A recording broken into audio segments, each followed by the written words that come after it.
boat box, the battery stuff, which the disposal crew would have to shovel out and get rid of before the engine was ready to make its journey back the other way. A lot of maintenance involved.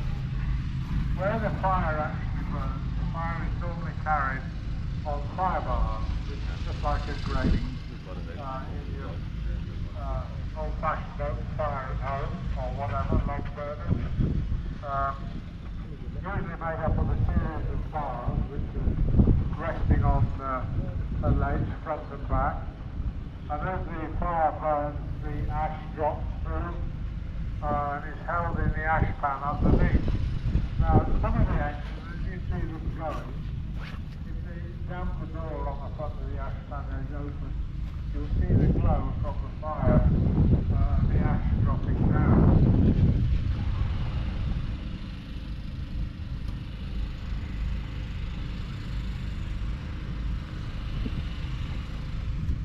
Charlie always likes to be different in front of the house, he did weaving, he did his circuit round backwards. The burrow is going to take another run around. There's another major expense, rubber tyres. There are 3 companies in the country who can refit those solid rubbers. They started to come into being as standard equipment on the back in the 1930s when we first got tarmac roads.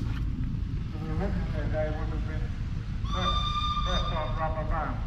There's our prize when they're going at. I don't know how Diana Henderson managed to talk the way onto it, but Azaria West with his trademark Wellingtons as ever.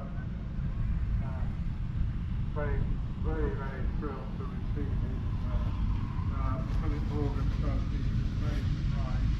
But he did particularly fine engine. It was quite difficult for Tommy and I to decide because there were 3 or 4 engines all nicely restored and painted, all very streamlined and it was working.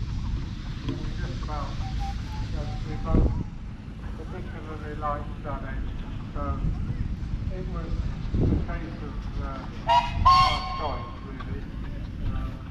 It could equally have gone to the Marshall there, the green one, it could have gone to the Philadelphia. My daily roller just making his way out. They're all deserving of an award. There you see the Aveling single fluid engine, doesn't want to go, but it's having a bit of trouble because it's driving